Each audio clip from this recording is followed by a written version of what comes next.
পাশে কুরাইশ, এই পাশে মুসলমানেরা। বিশ্বনবী জালামি ভাষণ দিলেন, বললেন কুমু ইলা জান্নাতিন আরদুহা সামাওয়াতি ওয়াল আরদ উইদ্দাত লিল মুত্তাকিন। ও আমার সাহাবারা, ওই জান্নাতের দিকে ছোট, যে জান্নাত আকাশ জমিন বিস্তৃত।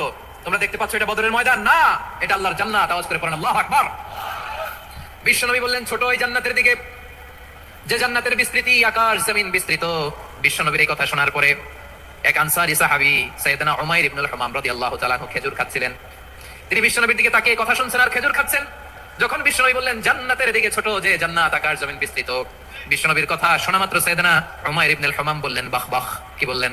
বাহ বাহ, মানে চমৎকার, মাশাআল্লাহ, চমৎকার। আমরা ইদানিং কালে চমৎকার কিছু দেখলে ইংরেজিতে বলে ফেলি না, ওয়াও ওয়াও, বাহ বাহ, মাশাআল্লাহ। বিশ্বনবী বললেন মা ইয়াহমিলুকা আলা কাউলিকা বাহ বাহ ইয়া উমাইর। ও উমাইর, আমার এই কথা শুনে তুমি কেন বললা বাহ বাহ, চমৎকার চমৎকার কেন বললা? সাইয়েদনা উমাইর ইবনে হুমাম রাদিয়াল্লাহু তাআলা আনহু বললেন, ইয়া রাসূলুল্লাহ, আপনার এই কথা শুনে আমি বড্ড খুশি হয়েছি, আর আমি প্রত্যাশা করেছি আমি যদি ওই জান্নাতের মালিক হতে পারি তাহলে কতই না ভালো হতো। সুবহানাল্লাহ বলেন। বিশ্বনবী বললেন ছোট ওই জান্নাতের দিকে, যে জান্নাত আকাশ জমিন বিস্তৃত। আপনার এই চমৎকার মুখনিসৃত কথা শুনে আমার হৃদয়ের মধ্যে জান্নাতি হওয়ার বাসনা জেগে উঠলো, এজন্য বলেছি বাহ বাহ, আমি যদি ওই জান্নাতে যেতে পারতাম কতই না ভালো হতো। উমাইরের কথা শুনে বিশ্বনবী বললেন, ঠিক আছে উমাইর, জান্নাতে ঢোকার জন্য, এই জান্নাতের অধিবাসী হওয়ার জন্য যেহেতু তোমার এত আকাঙ্ক্ষা, আমি বলে দিলাম আনতা মিন আহলিহা, তুমি আল্লাহর ওই জান্নাতের অধিবাসী হবা। যাও উমাইর, তুমি ওই জান্নাতের অধিবাসী, ওই জান্নাত তুমি ঢুকবা, তুমি জান্নাতি। তার মানে সহজ কথায় তুমি জান্নাতি। সুবহানাল্লাহ বলেন।